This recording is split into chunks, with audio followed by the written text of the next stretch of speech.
La palabra oculta del Nuevo Testamento, parte 5, final. Por Friedrich Weinreib. Pan y vino. Después del lavado de manos, que significa la inversión de la actuación en el tiempo, viene la bendición sobre el pan y el vino. Y comiendo ellos, tomó Jesús el pan, y lo partió, y dio a sus discípulos y dijo: Tomad, comed, esto es mi cuerpo. Mateo 26,26. En Lucas está escrito: Este es mi cuerpo que, por vosotros es dado, haced esto en memoria mía. Y tomando el vaso, y hechas gracias, les dio, diciendo: Bebed de él todos, porque esto es mi sangre del pacto, la cual es derramada por muchos, para remisión de los pecados. Queremos preguntar qué dicen las palabras de pan y de vino.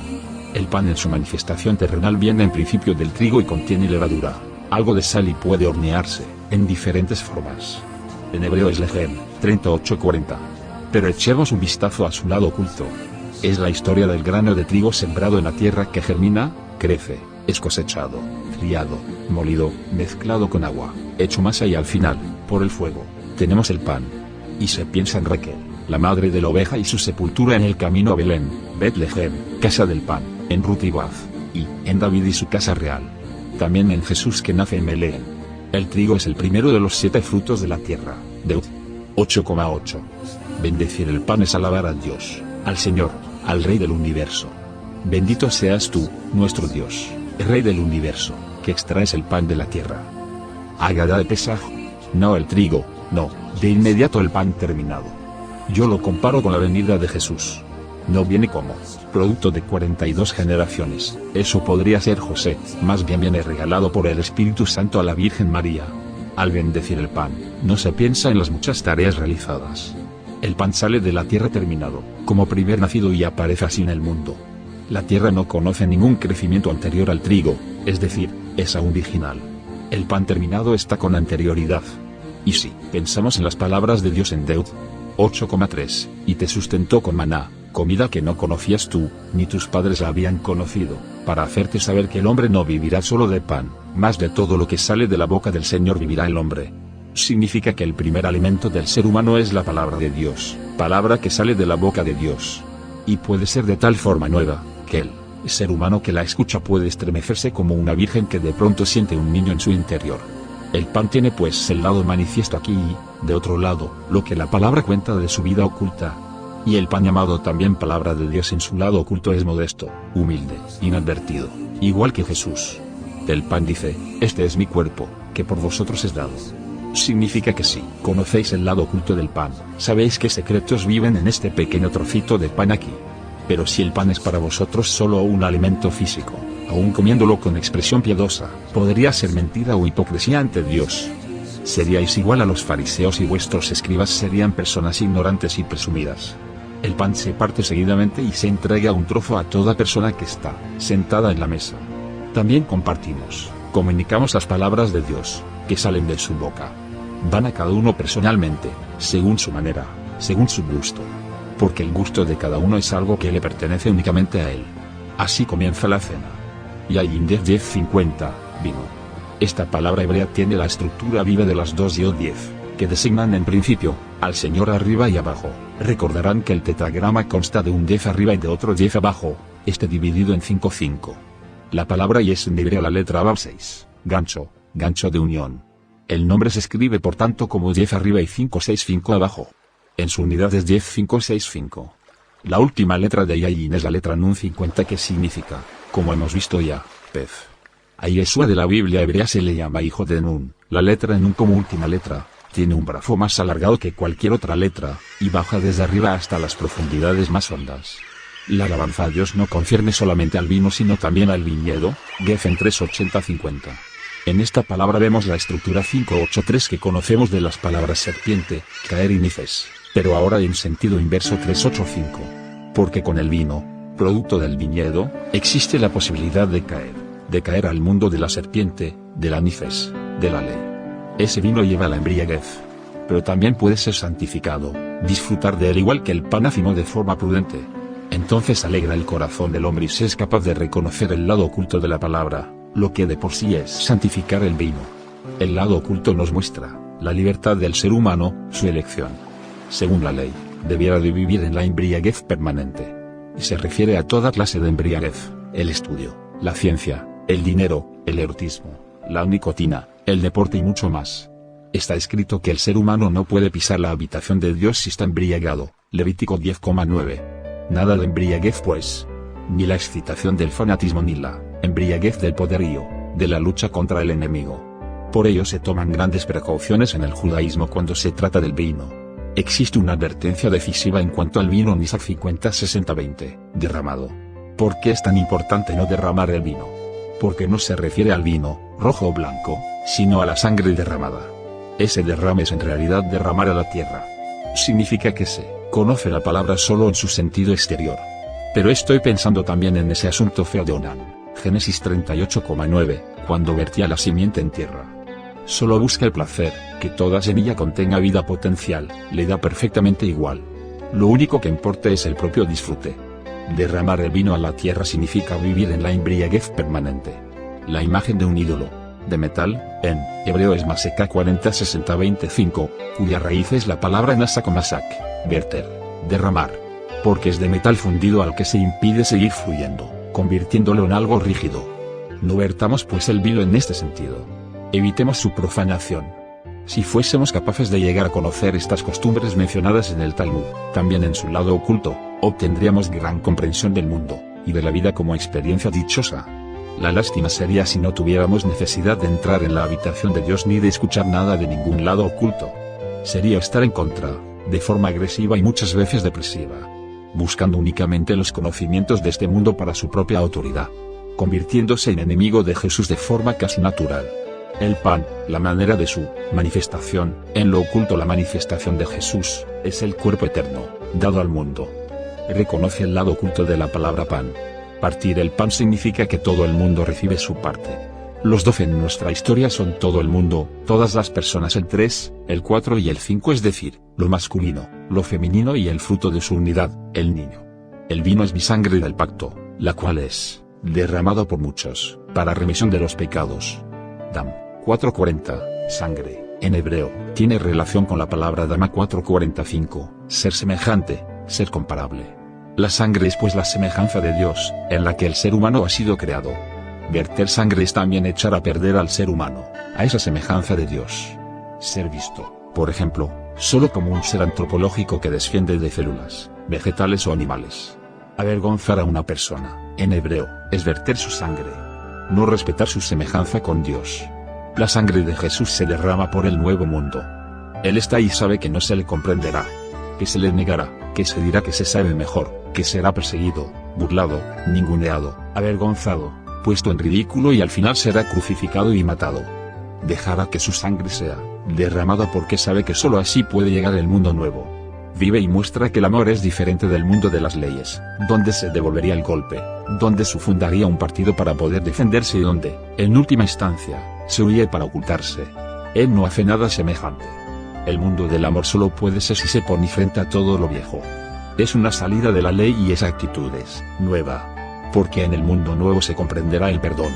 No porque se haya sido bueno o piadoso, más bien por la gracia, sin contrapartida. Dios conoce el lado oculto de toda vida, conoce la totalidad de toda vida. La alianza nueva es con el ser humano completo. Todas esas subidas a los montes quieren advertir de la existencia del lado oculto. Para el nuevo mundo, Jesús rompe con su vida todas las legalidades inteligentes, estudiadas y dominadas y muestra el camino del amor, de la gracia. En la imagen es el vino derramado, el vino usado para la idolatría. Es derramado para que lo nuevo pueda venir. Jesús acepta todas las consecuencias de tal rotura. El ser humano en el que Jesús vive, dominará su vida de esta manera. Y porque lo vive en el fluir del tiempo, el reconocimiento del amor, será para él una alegría inmensa y permanente. Porque en el fluir del tiempo siente la corriente de aquella fuente, en la que todo está cumplido ya. Con profunda certeza espera la venida del Salvador, también en el tiempo. Sabe que el regreso del Cristo es la venida de un mundo nuevo también aquí en el tiempo, cuando la muerte, la enfermedad y la agresión han cesado y que todo está muy claro y luminoso. Y que Dios, a su manera amorosa, hará que la justicia prevalezca. Entonces el ser humano sabrá que el amor y la justicia son la misma cosa. Es así desde el principio del mundo. Getsemaní. Después de la cena salen todos fuera, al monte de los olivos. Se trata del sexto fruto, del fruto del sexto día, del viernes. Y es la tarde, el viernes ha comenzado ya. Según el relato de la creación, Y fue la tarde y la mañana el día quinto. Significa que estamos ya en el sexto día. En esta tarde y en la noche siguiente, Jesús comienza a hablar de su final, de un cambio decisivo. El mundo, el ser humano cambiará. La ley recibe el amor como vida nueva. Lo amargo de la oliva se anuncia. Recordemos que era la hoja del olivo la que le anunciaba a Noé el mundo nuevo después del diluvio. La paloma le aportaba la hoja. Y Jesús dice ahora las palabras de Zacarías, del profeta, del portador de las palabras de Dios: levántate, oh espada, sobre el pastor, y sobre el hombre compañero mío, dice el Señor de los ejércitos. Hiere al pastor, y se derramarán las ovejas, mas tornaré mi mano sobre los chiquitos. Zacarías 13,7. Después de la limpieza que menciona Zacarías, el capítulo cierra con las palabras: diré, es mi pueblo, y ellos dirán, el Señor es mi Dios. Jesús anuncia a los 12 discípulos: todos vosotros seréis escandalizados por mí esta noche. Seguidamente cita Zacarías 13,7 y añade: mas después de que haya resucitado, iré delante de vosotros a Galilea. Mateo 26,31-32. Pedro dice seguidamente que nunca se escandalizará. Y Jesús contesta, señalándole la imposibilidad de tal fidelidad: de cierto te digo que esta noche, antes de que el gallo cante, me negarás 3 veces. Conocemos la historia y sabemos que Pedro no podría haber seguido en vida si no hubiera negado a Jesús. Es como Judas, uno de los 12 en el ser humano. Y toda persona está muchas veces ante situaciones que le obligan a actuar así. En el fluir del tiempo nos vemos enfrentados con circunstancias que muestran que aquí no se pueden emitir juicios absolutos. Es necesario relativizar. Sin embargo, en el lado oculto Dios puede medir con absoluta certeza. Dios le ve al ser humano en su lado oculto, en su ser, en su intención, su esperanza, su fe, su amor. Así comienza la noche en Getsemaní, prensa de las aceitunas. Tan pronto llegan, comienza la presión, la transformación del fruto del sexto día. Del fruto del sexto día surge el octavo día, ese día imposible para la ley del mundo. Surge el aceite, el nombre del ungido, el Mesías, el Cristo. Y el proceso que comienza en ese sexto día es penoso, causa tristeza. Cada persona, aún todo el mundo, conoce tales episodios dolorosos de decepciones, guerras, catástrofes, enfermedades. En breve comienza el sufrimiento y la presión. Son los dolores de parto de una nueva fase de vida. Jesús se dirige a Dios 3 veces en esta noche con las palabras: Padre mío, si es posible, pase de mí este vaso. Es el sufrimiento de un cambio en el que algo precioso que se ha cuidado atentamente, parece perderse de pronto e incluye aquella certeza de que la vida termina en la muerte. Algo amado que causaba alegrías se va para siempre. Las circunstancias conocidas no volverán nunca más. Se conocen las bondades de Dios, por supuesto, pertenecen a su ser. Y a pesar de todo, tener que ver cómo sucede, es una presión muy grande. Toda psicología se basa, en realidad, en lo insufrible que es la vida con sus inseguridades, sin saberse a dónde va. Pero por ello el ser humano ha recibido la revelación de la palabra. Y esta palabra divina tiene un lado abierto y otro cerrado, y descubrirlo puede regalarle gran consuelo. Y salvo que no sepa, o no quiera saber nada de aquella fuente eterna, en la que todo está cumplido ya, hasta la salvación definitiva, hasta el nuevo mundo eterno, el nuevo cielo, la nueva tierra, ese Jerusalén nuevo. Y esa fuente está cerca, para agarrarla. Ningún desarrollo es necesario, ningún ejercicio y ningún estudio. Está presente en el ser humano mismo, porque vive en el aliento de Dios.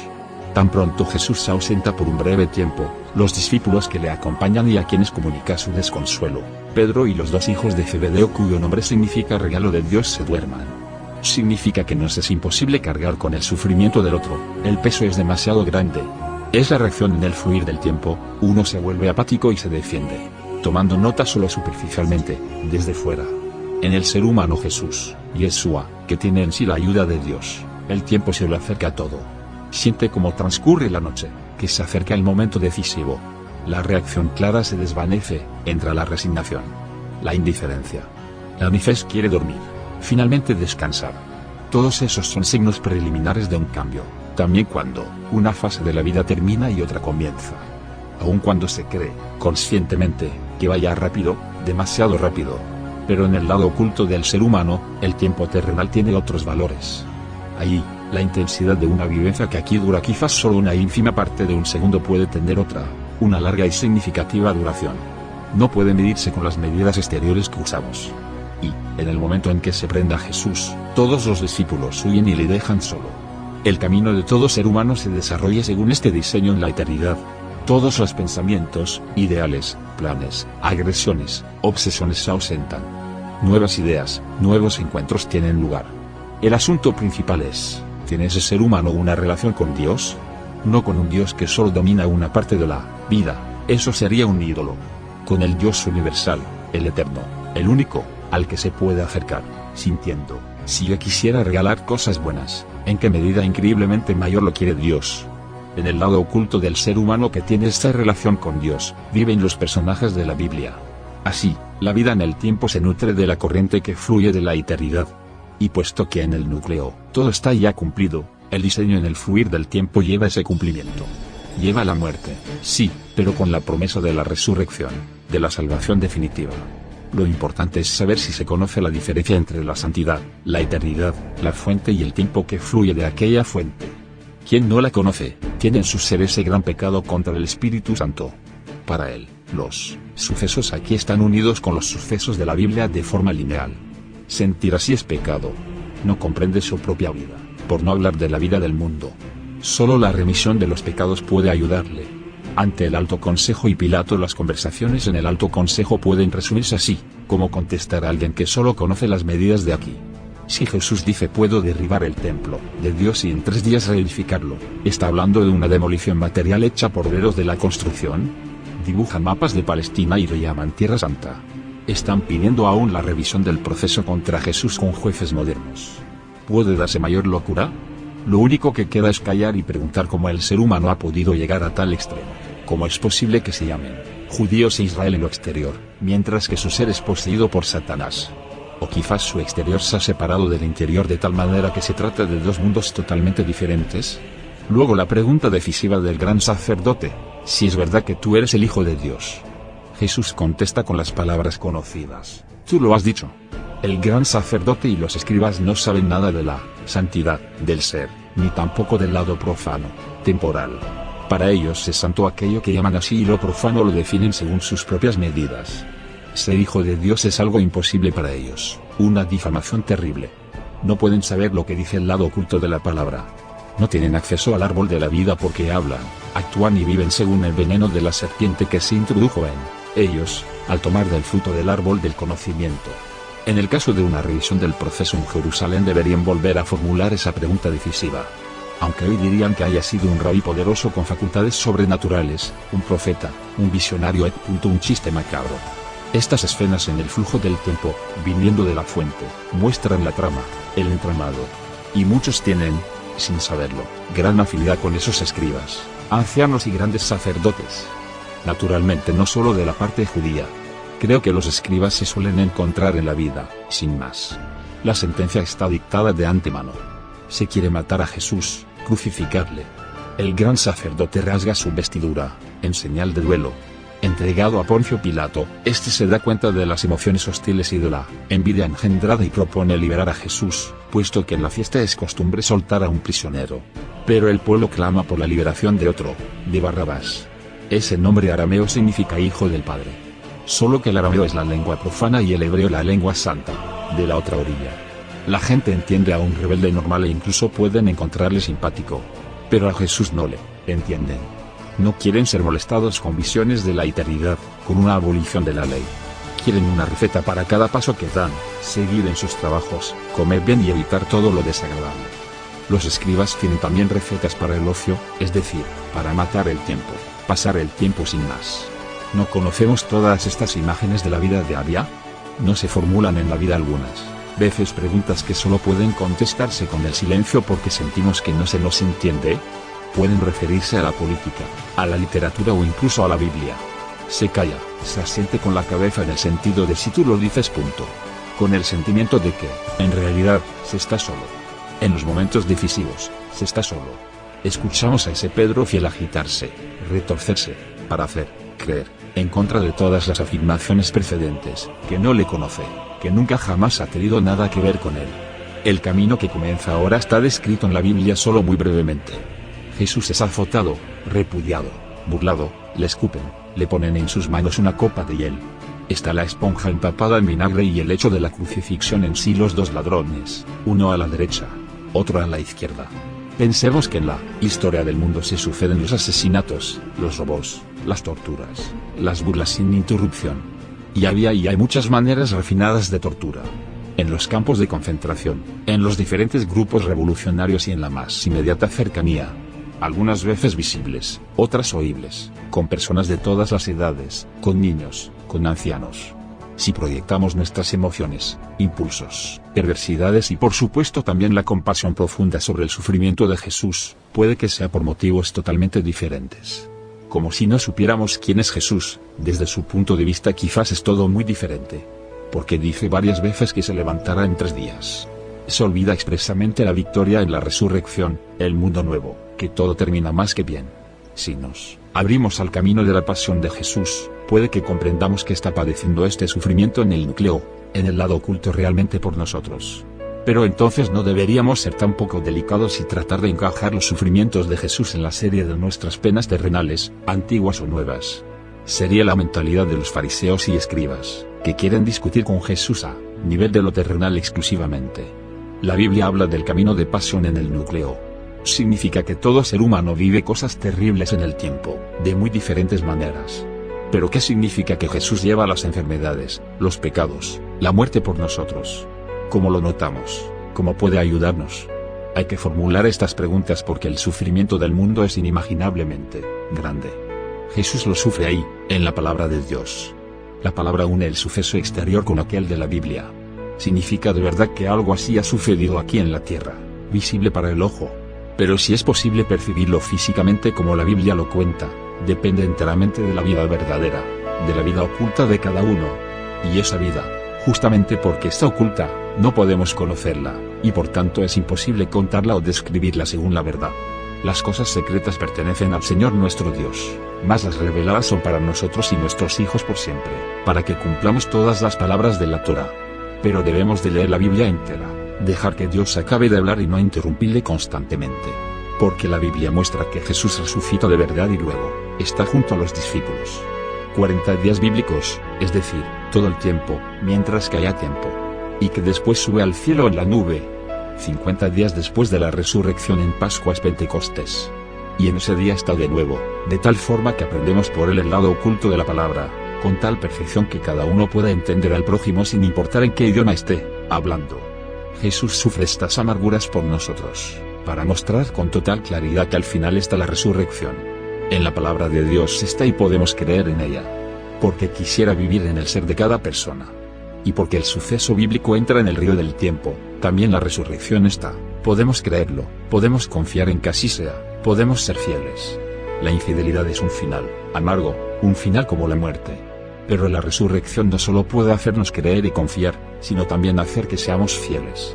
El gran regalo es pues que todos nosotros, aunque soportemos muchos sufrimientos, algunas veces un gran sufrimiento, podamos saber de la resurrección, de la eternidad, del mundo nuevo y del gran juicio, donde todo se rectifica, se corrige, donde lo torcido se endereza. Ese es el regalo.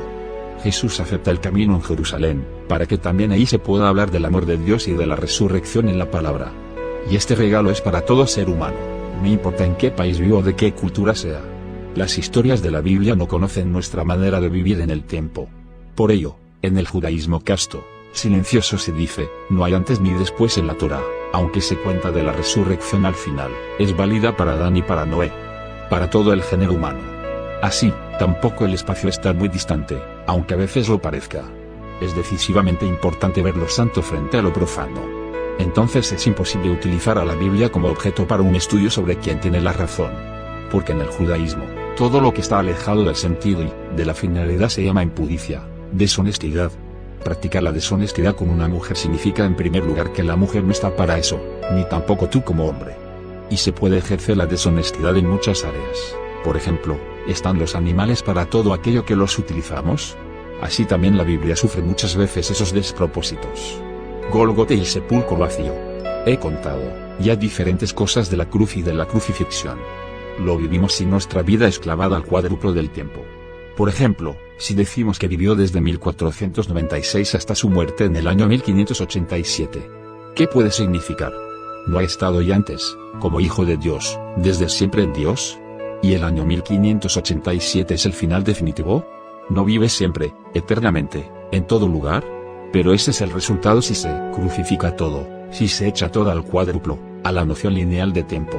Es correcto decir que se le crucificó en el año 33 y ahora vivimos en el 1988 después de Cristo. Mejor sería decir que nació en el año bíblico 3760 después de la creación. Puede que el mundo exista, según nuestra manera de percibir las cosas, desde unos 20.000 millones de años desde la gran explosión. Por ello, por favor, no hay que clavarlo al tiempo. ¿No dice él mismo que Dios no es Dios de un Abraham muerto? ¿Que la expresión Dios de Abraham, de Isaac y de Jacob es la prueba de que todos están vivos? La cruz, tal como se utiliza, me entristece. La crucifixión tiene lugar en el Gólgota, que se suele traducir como Monte Calvario o lugar de la calavera. Pero la palabra hebrea de Gólgota dice otra cosa. Recordemos, Gal, la forma que fluye, de ahí viene Galilea. Y Gat, prensa, que figura en la palabra Getsemaní. Mientras que ahí se prensan las aceitunas, aquí se aprieta la forma. La transformación sucede ahí. Quien cree que ha muerto está inmerso en un considerable malentendido. Parece que solo estáis observando lo exterior, llamáis vida a lo que veis, a lo que tocáis. Pero yo digo que sigue viviendo entre vosotros. Y vosotros, dentro de vuestras estrecheces, de vuestro corto entendimiento, no lo habéis ni notado. Y seguramente vive de forma inimaginable en el mundo, en vosotros, en los demás. En todo caso, vive. La Biblia habla de Gal 3:30, de la forma.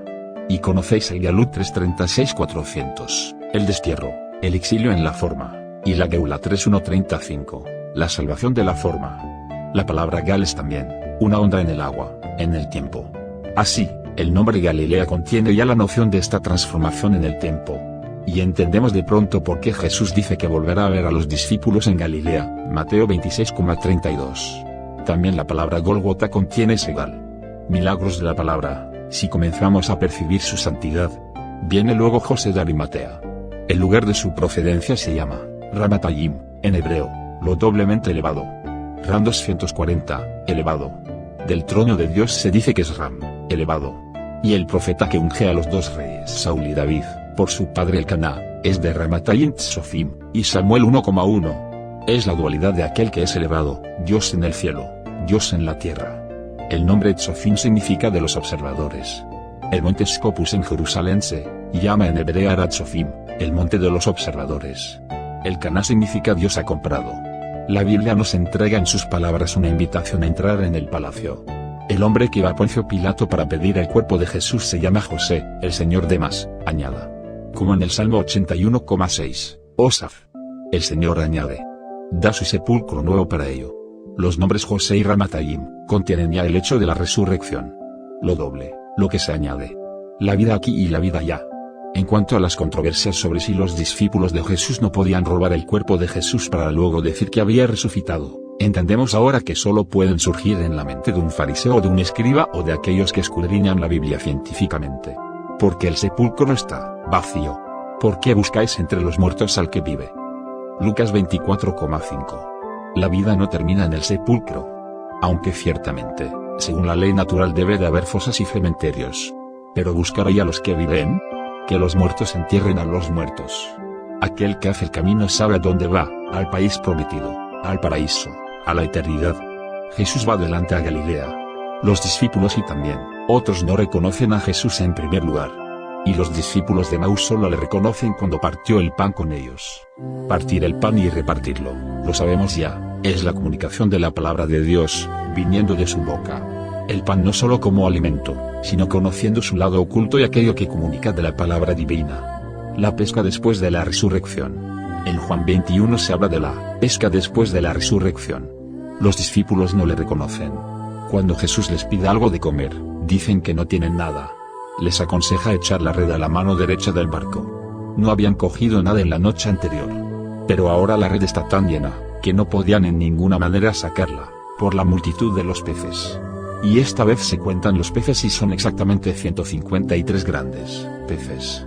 No debemos pasar sin más por encima de este número mencionado después de la resurrección. Porque puede decirnos mucho de lo que significa la resurrección para nosotros, que estamos en el fluir del tiempo. Se puede entender este número mejor desde el lado hebreo. La palabra bien, bueno Stop 962. Aparece varias veces en el relato de la creación, en Génesis 1. Cada día en que Dios observa su obra está escrito, y vio Dios que era Bueno, y al final del sexto día está escrito, he aquí que era bueno en gran manera. Es decir, muy bueno. Y cuando se habla del árbol del bien y del mal, también viene siempre Tov. La palabra habla, en su lado oculto, de la noción 17, como se deduce del valor de las letras 962. Solo se puede considerar un número como perfectamente cumplido si todas las fases del camino para llegar a ese número se toman en consideración. Porque, ¿qué pasa si se ha llegado a la meta y se ha olvidado toda la historia del camino? O si solo queda un recuerdo melancólico o, quizás, alegre. Si solo quedan pensamientos nostálgicos de un hermoso pasado que entristecen. La noción 17 aparece muchas veces en la Biblia, siempre al final de una fase. Como por ejemplo al final de un día de creación. O cuando el diluvio pone fin a todo un mundo. Estamos en el año bíblico 1656, es decir, el siglo XVII. Puede calcularse fácilmente por la edad de aquellas 10 generaciones primeras. Y cuando los hermanos venden a José y una nueva fase comienza para todos, José tiene 17 años, Génesis 37,2. Es decir, es bueno, aunque en el momento pensaríamos todo lo contrario, como lo pensamos también del diluvio. Y el pecado con aquel becerro dorado, Éxodo 32, sucede en un día 17 del cuarto mes. Tanto la conquista de Jerusalén por Nabucodonosor, rey de Babilonia, igual que mucho más tarde por el romano Titus, sucede en un día 17 del cuarto mes. Además, la tradición cuenta que Moisés, cuando tenía 17 años, tuvo que huir de Faraón, es decir, su vida principesca en el palacio llegaba a su fin. Si la vida ha transcurrido y es bueno, es decir 17, puede preguntarse a justo término, ¿y por qué he fallado el examen en aquel día? Porque había mucha preocupación por el asunto. O quizás se piensa en el día del fallecimiento de una persona querida. O en días pasados, hermosos pero pasados. Solo puede ser realmente bueno si todo lo desaparecido y todo lo torcido estuviese de nuevo rectificado, enderezado, corregido. Significaría que en el 17 estuviese también la fase 16, que quizás es la fase de ayer, y por supuesto también las fases 15 y 14, hasta incluso el primer comienzo, las fases 2 y 1. Ahora, si toda la vida debe estar presente junto con el 17 del final, del último paso, resulta justamente el número 153, como puede calcularse fácilmente por sí mismo. Que la pesca pues tenga exactamente 153 peces quiere decir que Jesús, después de su resurrección, vuelve a recoger a cada una de sus fases vividas. Se recogen del agua, se sacan del tiempo, y llega la comida. Todo está ya preparado, el carbón, el pan y los peces. Toda su vida está presente, concretamente. Nada se ha olvidado, nada se ha pasado por alto. Porque es realmente bueno, si no solo el final es bueno, sino si nos damos cuenta, llenos de asombro, de que todo desde siempre ha estado bien. Y que solo nosotros, teniendo nuestra mente fija en las cosas exteriores, juzgamos con ligereza, criticamos, dramatizamos y malentendemos. Pero ahora vemos que todo está bien. Todo está nuevo, rectificado, explicado. El diluvio, la venta de José, la huida de Moisés, el becerro dorado, Nabucodonosor, Titus, etc.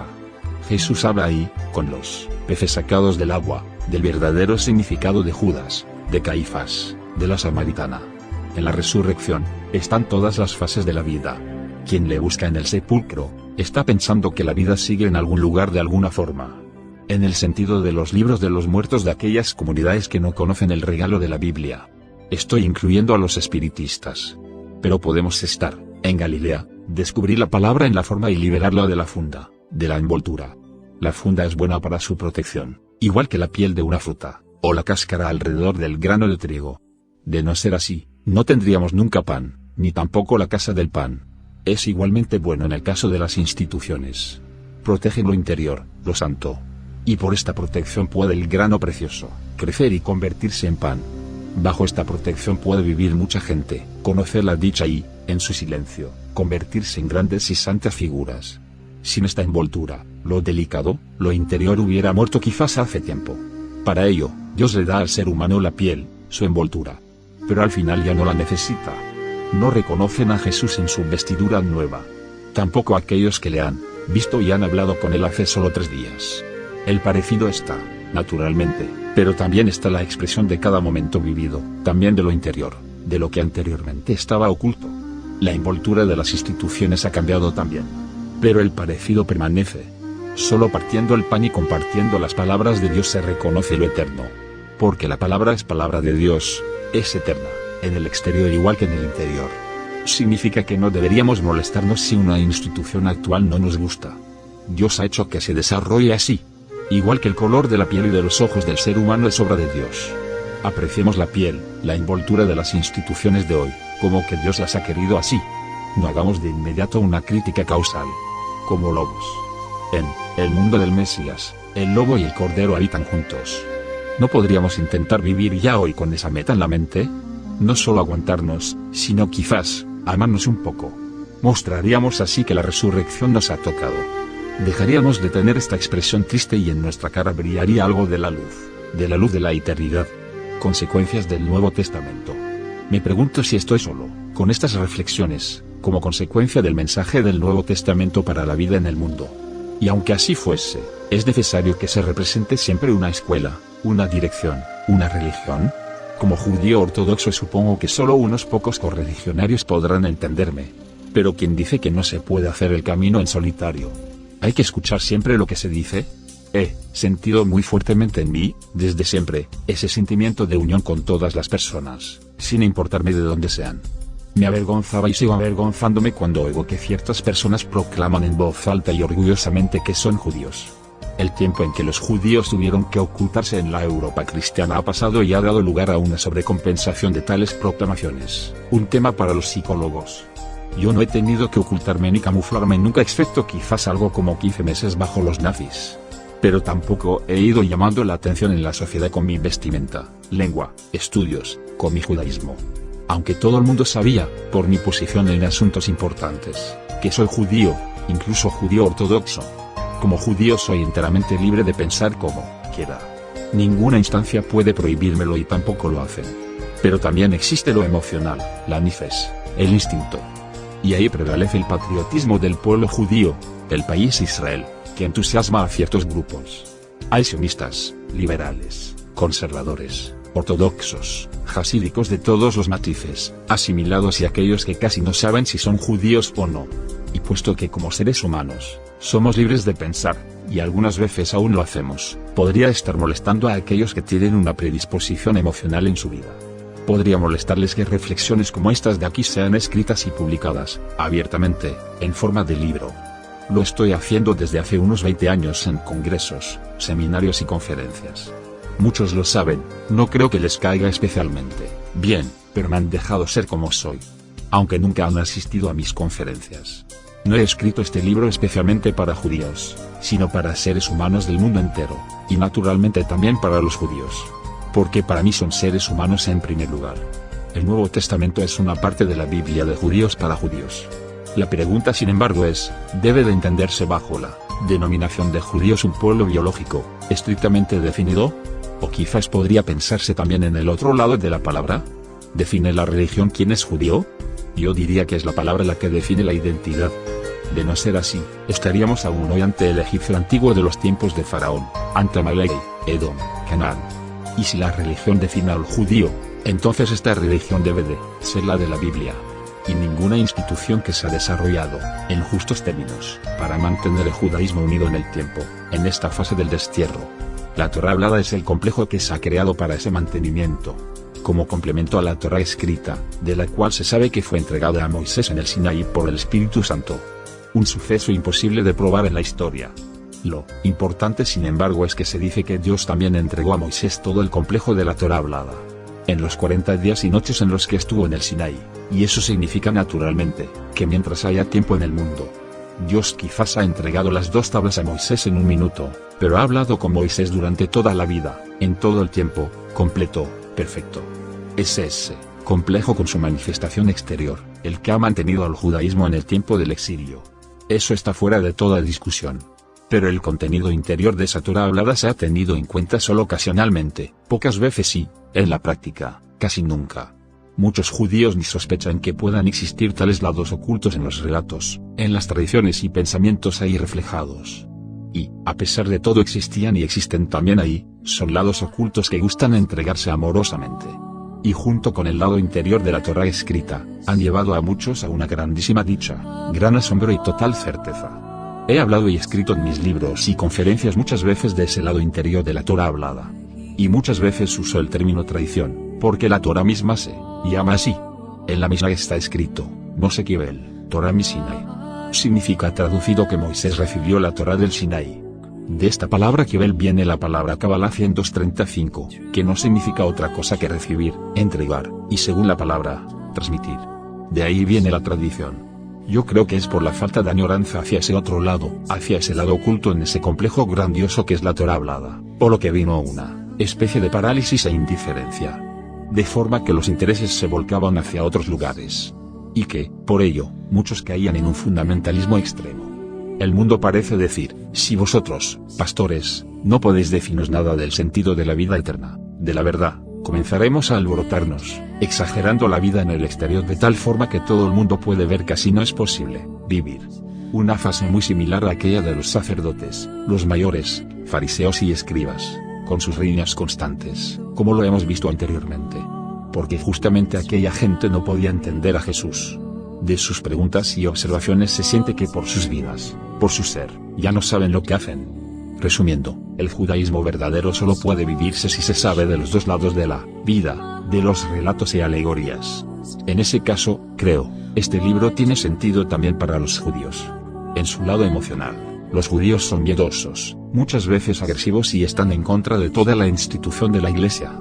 Algunos extremistas se escupen al solo oír el nombre de Jesús. El Nuevo Testamento para ellos es un libro peligroso, impuro. Por supuesto no van a leerlo, les causa horror, solo pensarlo. Pero sé que se trata de emociones, instintos descontrolados, en contra del enemigo. Si fuesen capaces de leer el Nuevo Testamento, tranquilamente, sin pensar en la Iglesia como institución agresiva, se darían cuenta de que allí no solo se cuentan palabras y relatos de la Biblia hebrea, sino que allí se habla de una nueva y sorprendente dimensión.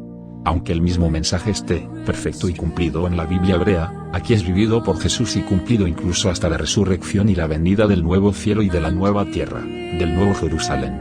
Y podrían comprender que la mentalidad que Jesús en la Biblia rechaza, la mentalidad de los fariseos y escribas, sigue dominando hoy en día, causando perjuicio a los judíos, que siguen sin saber nada del otro lado de la vida, salvo que conozcan la palabra en sus dos lados de la Biblia hebrea. Y hay muchos que la conocen. Hoy en día existen conversaciones entre cristianos y judíos. Pero son conversaciones bajo la guía de teólogos, en los dos bandos. Y esos son, lamentablemente, solo conocedores del lado exterior de la palabra, no teniendo ni idea de que exista un lado interior. Así, las cosas se presentan difíciles, con enfados, con ese saberlo todo mejor gracias a sus erudiciones científicas. La gracia es necesaria para llegar al otro lado. También estar abierto ante ella. Pero hoy en día, si alguien vive con la gracia y la espera, se habla de una confusión psíquica. En estas conversaciones entre teólogos falta el anhelo hacia el otro lado de la palabra, y también hacia ese gen, la gracia. Ese otro lado no tiene nada que ver con la mística, como se la entiende hoy en día. Aunque también el místico, si quiere ser un ser humano verdadero, debe unir los dos lados de la vida, el cielo y la tierra, hace sabia a Dios. Sé que hay toda clase de judíos, y quizás, se me va entendiendo un poco. Para mí, la fidelidad emuná es básica. Ante todo, la fidelidad frente a Dios. Si Dios conduce tu vida de tal forma que has crecido en una familia judía y vives una vida judía, a mi entender, es una deslealtad si cambias a otro lugar. Pero si los padres ya no saben nada de su procedencia y no te han contado nada del judaísmo, o solo en el sentido de la política o de la sociedad, entonces puede ser que tus caminos se dirijan a otro lugar y que ahí puedas encontrar a Dios y a su palabra. Nadie puede opinar sobre eso, solo queda la alegría de que te has encontrado con Dios a pesar de todo. Parece evidente que no soy partidario de un cambio de religión, porque el cambio se haría por motivos intelectuales o causales. Y eso, a mi entender, es una infidelidad y en su esencia, un acto deshonesto. Y estoy hablando tanto de judíos como de cristianos. Estoy hablando de estas dos formas de vivir la Biblia, de la manera cristiana y de la manera judía. Y las dos son básicamente una. Pero ¿cómo se leerá este libro en el cristianismo, en el evangélico o en el católico? Supongo que provocará casi las mismas reacciones. Porque hoy en día, y seguramente en todos los tiempos, no hay costumbre de escuchar las palabras del otro lado, de la vida, de sí mismo. Aunque siempre habrá personas que se sientan aludidas, pero será siempre una pequeña minoría. No olvidemos que el ser humano se oculta ante Dios, después de tomar del fruto del árbol del conocimiento. Tiene un mal sentimiento, sabe que está desnudo y siente que algo fundamental no está bien. Intenta tapar sus desnudeces y sabe que podrá hacerlo a medias solamente. La hoja de la parra señala a la higuera, el cuarto fruto, que tiene relación con ese árbol del conocimiento que Dios desaconseja.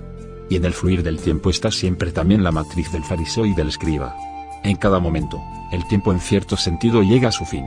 Es el sentimiento del último día, del fin del mundo. Aún no está la experiencia del mañana. Y al final de la Biblia están descritas las catástrofes de la vida y del mundo. En la Biblia hebrea es la devastación de la casa de Dios, en el Nuevo Testamento la crucifixión y la muerte de Jesús, la imagen de aquello que es el templo, la habitación de Dios. Y aunque los profetas en la Biblia hebrea aporten la visión de la salvación definitiva y el Nuevo Testamento la resurrección y ese encuentro en Galilea, no somos capaces de encajarlo.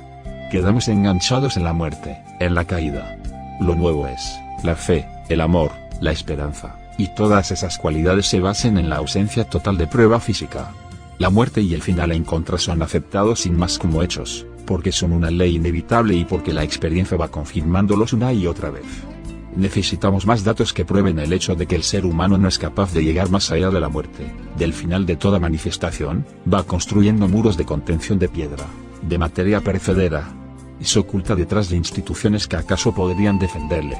Las palabras de Jesús de que sus discípulos, igual que él, tendrán que ir de un lugar a otro, tendrán que vivir aguantando persecución, muerte y difamación, se utilizan como frases conmovedoras para suscitar sentimentalismos hipócritas y emociones agresivas. Significa que las instituciones se han formado para poder afirmarse e incluso extenderse. Pero al mismo tiempo son el envoltorio, la manifestación, que deja que el núcleo interior tenga calor e intimidad y pueda germinar y crecer. Inclinación buena y mala para evitar malentendidos. Debemos hablar algo más de aquella nefes, el alma corporal del ser humano. He hablado de las emociones que pueden llevar a la agresividad. Solo tenemos que echar un vistazo a la naturaleza, a la ley del más fuerte, de lo más conveniente para mantener la raza con fuerza. Vemos lo mismo en la sociedad, en la política, y por ello también en las instituciones. Pero Dios quisiera que le amáramos con todo el corazón, con todo el alma y con todo nuestro poder. Pero ¿cómo amar a Dios con emociones tan agresivas que, muchas veces empujan a la astucia y la mentira, diciendo que el fin justifica los medios? En la tradición del judaísmo se conoce una interpretación de la noción con toda tu alma, es decir, con toda tu nefes. Está escrito ahí que el ser humano tiene dos inclinaciones. Yetzer 10:90-200, instinto, inclinación, pasión, deseo. Se conoce el Yetzer Hatov, la inclinación hacia el bien y el Yetzer Harra, la inclinación al mal. En la naturaleza no puede diferenciarse. Pero el ser humano tiene, como culminación, una Neshama, el aliento de Dios. Y esta Neshama puede anhelar la presencia del Espíritu Divino. Es decir, el ser humano puede, mediante su alma divina, anhelar la presencia de la buena inclinación. Y con ella conducir y dominar la tendencia al mal. El ser humano puede emocionarse también ante el bien, y si las cosas son así, se manifestará humilde, discreto y con suavidad. No puede de otra forma. Sabe que actuará con razón, pero con una razón proveniente de la santidad, no del sentido de una reflexión consciente. Si pensamos por fin haber actuado inteligentemente, puede que tengamos mala conciencia a continuación. La Neshama provoca ese sentimiento, siempre y cuando no la hayamos hecho ya callar con anterioridad, por nuestra inclinación al mal. El lado bueno de la nefes, de las emociones, concede al ser humano un sentido alegre y dichoso de la vida. Además del sentimiento de haber refrenado la inclinación al mal. No dejar que hable, estimula nuestra vida en la certeza de la eternidad. Nuestras medidas se irán asemejando a las medidas divinas, al final habitan en nosotros, y nos acostumbramos a ellas. Sabiendo, con la misma humildad, que Dios habita en nosotros, que Jesús habita en nuestro interior. Esta sabiduría es por supuesto una certeza callada, nunca un conocimiento del estilo de los fariseos o de los escribas. Pero volvamos a las instituciones. Están en todos lugares del mundo. Igual que las capas de protección de los pájaros, peces, y animales terrestres. Pero como provienen de la naturaleza, en el ser humano pueden a veces ser para mal. En la creación, cada ser humano recibe una Neshama de Dios. Por ese motivo, si actúa de mala forma podría tener mala conciencia. Salvo que esté negando todo lo divino, lo persiga y lo mata al final. La Biblia habla también de ese ser humano y de su destino. El ser humano es libre y eso puede tener muy malas consecuencias. Es libre para hacer su camino con el diablo, para vivir toda perversidad, y es también libre para ensalzar la crueldad. Dios lo ve y puede que dibuje una leve sonrisa desde su bondad o que se sienta decepcionado por semejante intento. Entonces se arrepentirá de haber dado su aliento de vida a tal persona. Haz 1:80, nariz, y también furor, cólera. El furor de Dios es la decepción porque el ser humano en su libertad escoja el mal, que la inclinación al mal le domine. Que no sepa nada del amor y que solo utilice la palabra ahí donde le empuja la tendencia al mal. Entonces quema la cólera de Dios, truena. Y podemos pensar que padece espantosos sufrimientos, que está decepcionado hasta lo más profundo.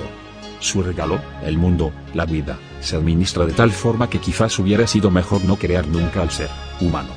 Pero entonces la madre, igual que en el principio, en el núcleo, en principio, le susurra, justamente ahora puedes regalar la gracia.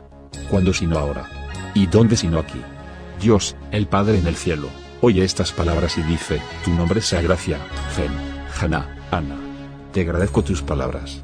Ahora voy a crear el mundo a pesar de todo. Tú como madre serás la medida del mundo arriba y abajo. Porque, de hecho, la madre es la medida bíblica para todo lo manifiesto y lo oculto. Alma, 1:45, es la longitud del codo y esta palabra se escribe exactamente igual que Ma, 1:45, madre. Son conversaciones en el cielo. En el lado oculto. Decisivas para toda vida. También para nuestras instituciones, judías y cristianas. Aunque queda la pregunta de si lo que expresan es la inclinación al mal o al bien.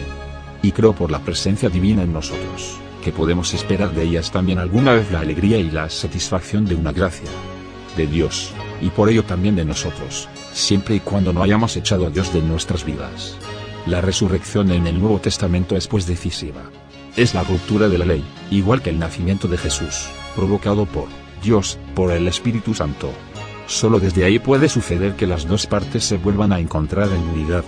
Los dos reinos de la Biblia, Judá e Israel, como lo cuenta el profeta Ezequiel en los capítulos 37 y 40, serán unidos de nuevo. Igual que en la resurrección, cuando el cuerpo y el espíritu vuelven a encontrarse. Entonces el nuevo mundo está. Entonces el trono de David, del amado, está ocupado para siempre. ¿Significa eso que todos los esfuerzos son inútiles? Debo señalar de nuevo que cada fase de nuestra vida y de la vida del mundo está integrada en la resurrección. Rectificada por Dios en el juicio final de cada vida, y todo lo caído se levanta. Todo está de nuevo, ha despertado de nuevo. Ese es el secreto de aquella pesca, como lo cuenta el Espíritu Santo en el Evangelio de Juan. Los 153 peces contienen todas las capas de la palabra top, bueno, bien. Las exteriores y las interiores, todos los intentos terrenales y todo lo que ha surgido desde el lado oculto. Hemos dado al César lo que es del César y a Dios lo que es de Dios. Si podemos vivir la resurrección así, desde ahora dentro de nosotros, viviremos en la esperanza de que ciertamente así será. Zigba, 406.5, esperanza, cordón de medir. Es el cordón de medir, la medida con la cual seguimos recorriendo el camino, cada vez más cerca de Dios. En la certeza silenciosa de que la palabra no miente, de que es certeza en el lado divino. ¿No es una conclusión hermosa del relato de las sorpresas que Dios ha preparado en la Biblia cristiana para todo el mundo? Están muy cerca, tan cerca que podemos agarrarlas, tan cerca como para poder incluirlas en nuestra vida. Fin del libro La palabra oculta del Nuevo Testamento. Friedrich Weinreb.